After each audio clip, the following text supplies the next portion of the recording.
Welcome to The Real Tea. I'm your host, Tammy Murphy, broker owner of RH2L, bringing Miami Valley real homes to love. And I'm Ellie Sollenberger to give my perspective as a home buyer. We're going to give you the key to Miami Valley real estate. All right, so I feel like the last time we were talking about the offer process and everything like that, we left people hanging. Like, did you get it? Right. So we put in the offer. We were waiting to hear. And then you let us know that we did not get it. All that anticipation. Right. Takes you back, doesn't it? Right. So I went ahead and cried about it for months. And that was like the house. That it had everything that we wanted. It was the first time that we really expanded our search. And I feel like from then on, everything that we were looking at, we compared to that house. Of course, because you really felt like it was the first one, the right one. And you went all in. Like, right. You made the most aggressive offer. You took everything off of the table. Like, we're willing to accept it without doing an inspection. We're willing to give an appraisal gap. I mean, you did everything and well over offer price. Yes. And we didn't get it. Nope. Like, that's amazing to me because, you know, obviously the concern is it going to appraise? We didn't have any doubt because the home was very quality. It was perfect.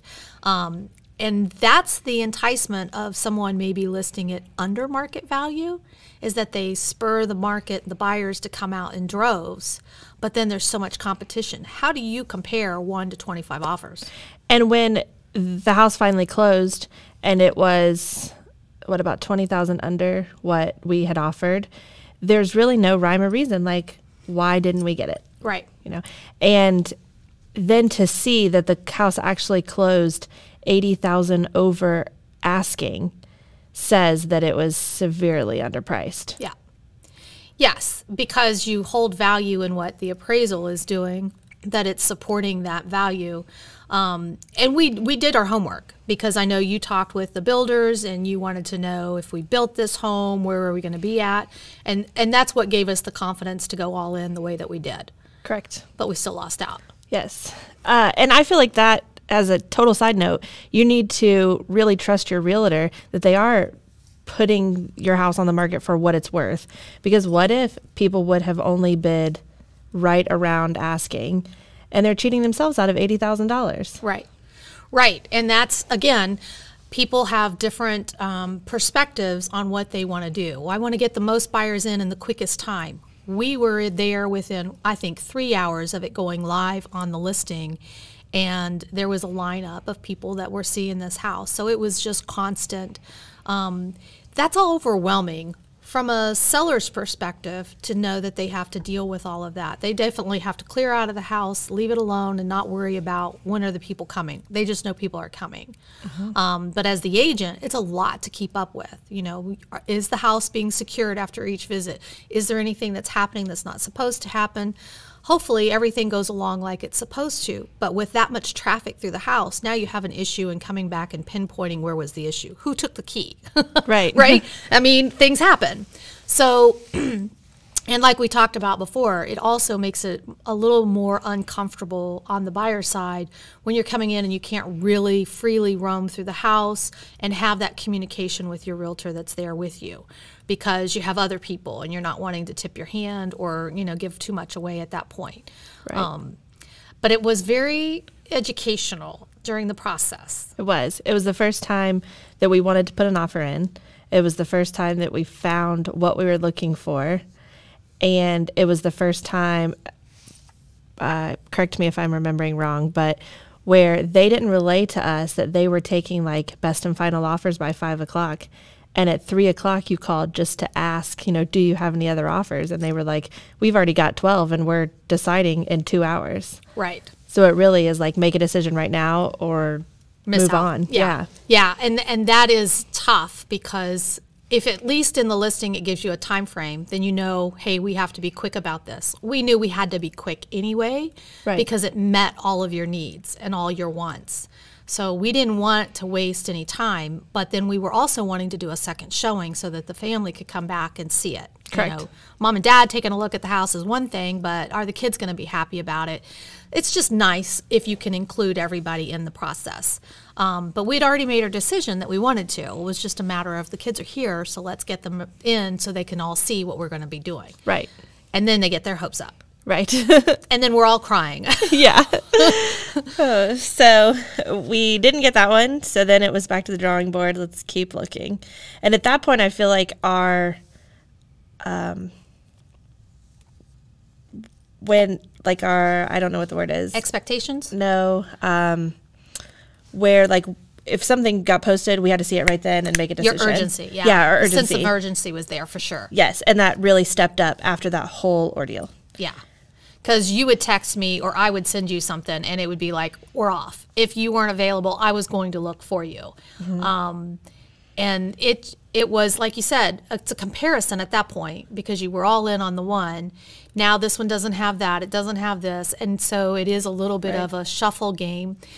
And what I always say is, of course, I believe things work out for a reason. We don't always understand why, and we certainly don't understand in the moment when we're dealing with the disappointment. Correct. But ultimately, I have faith that as long as we stick to what it is that you want and need in the home, and we're meeting your criteria for the budget, then I'm confident that we're going to find the right one that makes you feel that way. And you felt it as soon as you walked in. Exactly. So we had to get that same feeling on another house in a Yes. different area or whatever it was going to take. Right. So then I contacted the builder, found out who the builder was, and turns out the builder was actually friends with my grandparents. Yeah. And so I talked to her. She basically told me that same house would be like $1.8 million to build, which is definitely out of our budget. Right. So I said, okay, well, do you know of any of other of your builds that are on the market right now?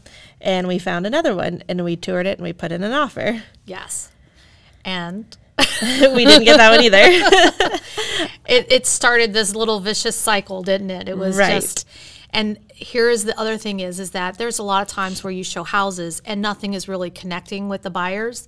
So you're not writing offers. You're not really feeling like you're missing out on anything. But as soon as you start writing offers, it makes it so much more impactful that, you get your hopes up. You get your hopes.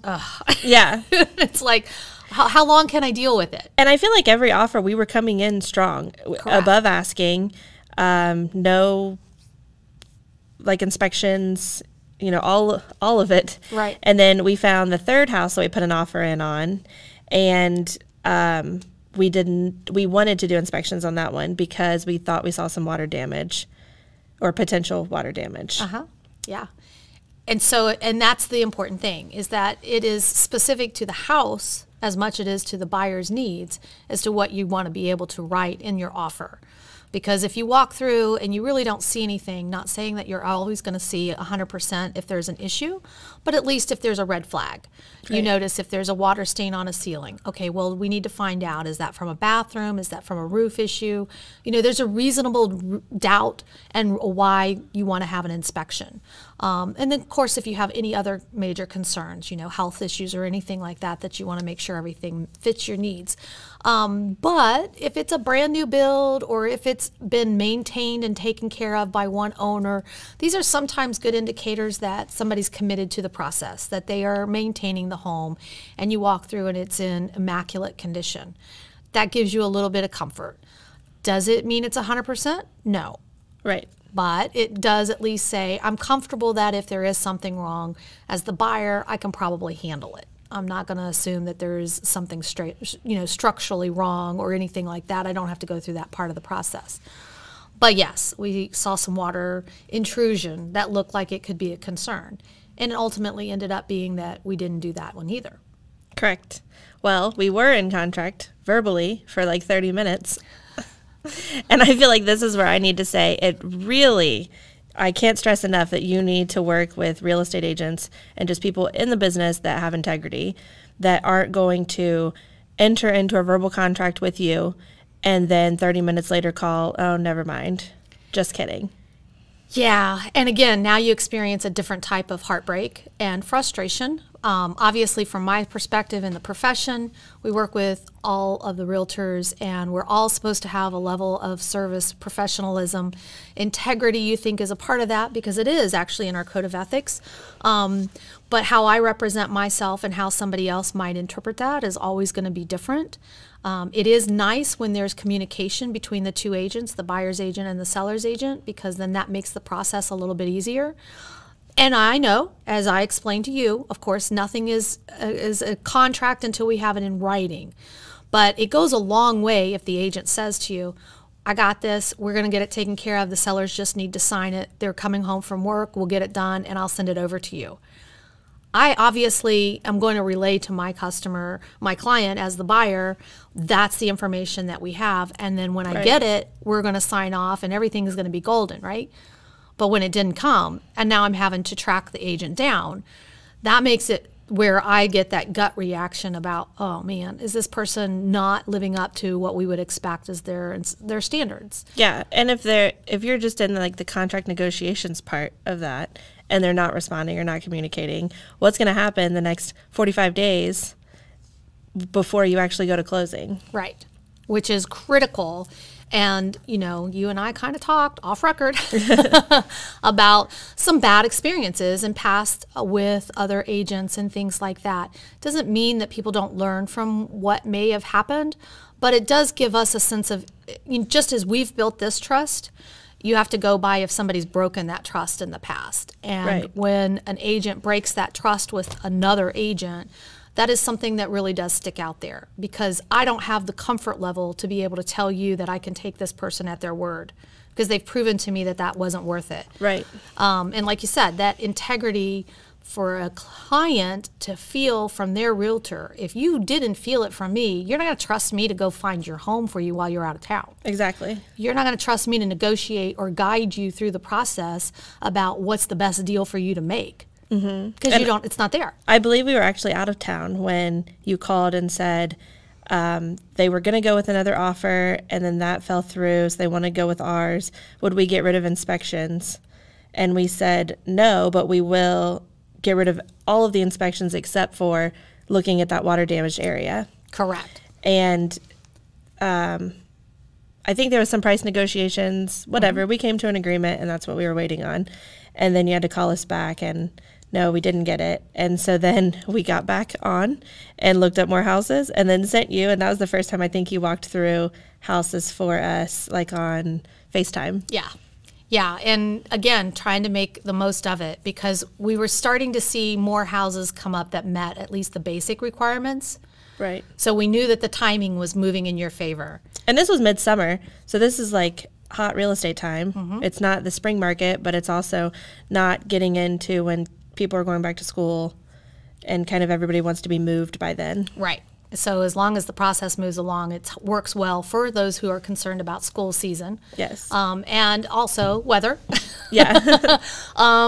But let's see, if I remember correctly, it's one of those things where when you're very specific about what you're willing to do and you're giving up a part of your rights, and we're not going to do the full inspection, but we're going to focus in on that. I know I kind of took it when it didn't work out. Not only was this a person that I no longer really could trust 100%, but it also made me think that maybe they knew more about the issue. Exactly. And if that's the case, then we were best to walk away and not have to worry about what we might have potentially found out later. Right. And everything happens for a reason. So you did come around. Yes. I mean, I'm still kind of crying about the first house, but yes. So then it was probably a month later. Yeah. When we found what we eventually went under contract with. Correct. And I will say, as a side note as well, before, when we were just looking, we would go drive around neighborhoods and just see what we liked.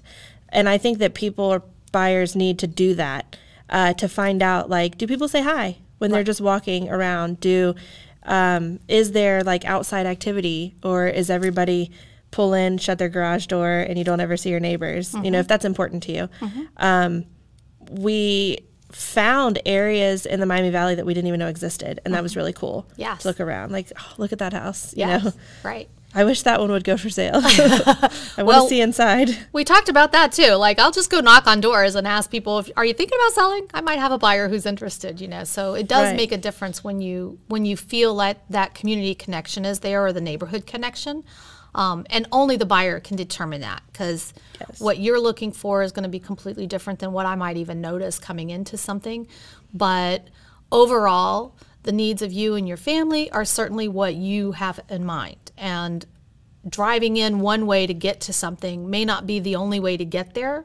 I don't know, I've had other situations where somebody went going out maybe a different direction. They were 100% in on a house coming into it, but when they went back a different way, it's like, oh, I didn't realize that was adjacent to this, and that's a concern. Right. So you definitely want to know what the house is around, what is the neighborhood like, and your access to and from where you need to go. Because, like, for me, I don't like driving into the sun. Like, so I purposely try to not be in the morning where I have to drive into the sun all the time. So I position our home away from that. I don't know, it's a weird thing I've always had. Yeah. And it also has been subconscious or unconsciously that I have done it, I guess. But it's something that I have picked up on over the years, is that, oh yeah, on my drive home, I don't like to drive into the sun. Oh, this is cool that I actually knew that. Right. Not that that means anything, but you know, everybody has to find what works for them. Yeah, or if there's like a park close by if you have kids, or in relation to the schools, or are there schools overcrowded already? Or, you know, I feel like there's a bunch of factors that go into, you're not just marrying the house, you're marrying the area too. Correct.